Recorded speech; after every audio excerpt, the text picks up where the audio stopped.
So I'm going to put some charts across the screen here where you can see, but I've said low vibrational quite a few times and high vibrational.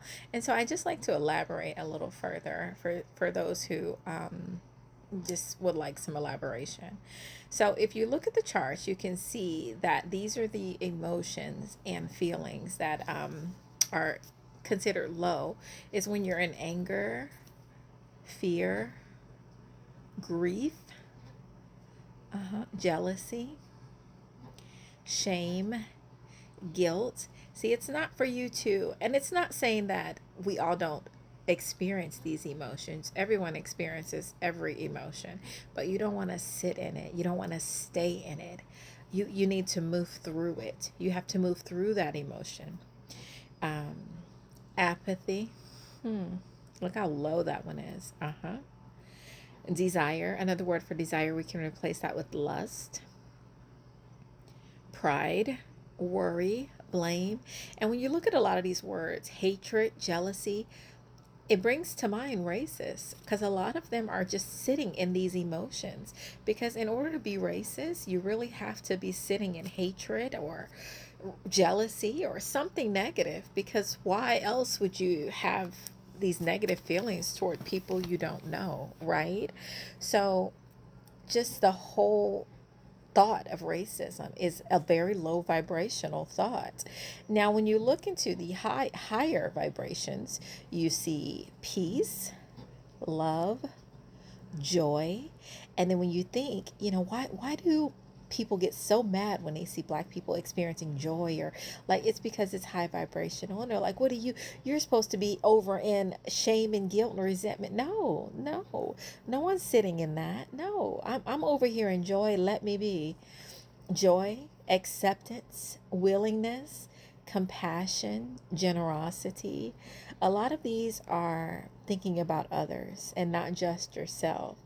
Um, Faith, hope, content. Content is even higher. See? Because content is when you've realized, you know what?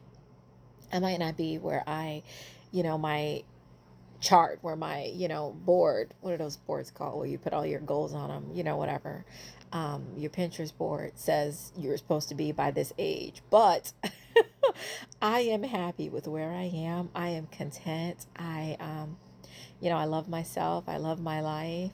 Sure, I still have goals that I need to accomplish and I want to accomplish, but I'm patient with myself, and I'm okay. There's no time limit on these things.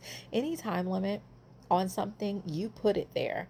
So you're stressing yourself out with time limits. I mean, sure, they're good to help you gauge how long you spend on something, but not for the purpose of stressing you out and making you feel bad for not accomplishing it in a specific amount of time, because there's so many factors and other things that go into play with anything that you just continue to strive. You just don't quit. You just have to have resilience, and you just have to keep going.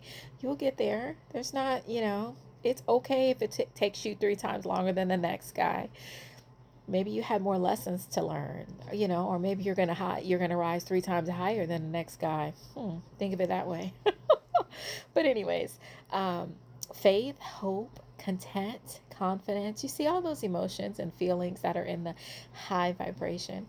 So when I say things about being low vibrational and high vibrational, these are kind of what I'm talking about and what I'm saying. And it's not, again, you have the low vibrational moments. We all do. So there are gonna be moments in your life where you feel, guilt. Um, but you have to. That's why you have to forgive yourself. You can't just stay in it. You can't just feel guilt forever. You have to release that. You have to forgive yourself and move forward and do better the next time. You know, jealousy, you're going to feel that at some point, but you just can't sit in it. You got to say, why am I feeling jealous about this? And deal with the root cause and move past it. You know, anger, why is this making me angry? Deal with the root cause and move past it. So, it's not that you don't feel these low vibrational emotions, but you don't need to sit in them because it shows. It shows on your skin, your hair, everything. That's why a lot of these Karens look a hot mess. Because they're sit in these low vibrational emotions all the time.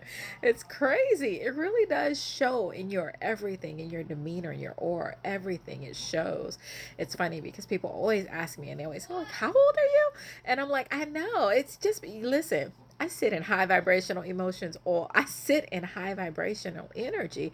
I do believe it makes you look younger. I swear I'm aging backwards. I probably look, I have a filter on now, but in real life, which another thing, I think I look better in real life, but that's neither here nor there. But the point being, I think you look better when you sit in high vibrational emotions. Like it makes you look better versus walking around angry with your face all balled up all the time. I mean, dang. Of course that's going to cause wrinkles, honey. Get you some joy. But anyways, point being, I just wanted to explain a little bit about the high vibrational and low vibrational. So if you have any questions, put them in the comments. If you want me to talk further about it, we can. But yeah, I just wanted to give you a basic explanation of what that means, high vibrational and low vibrational. All right, carry on.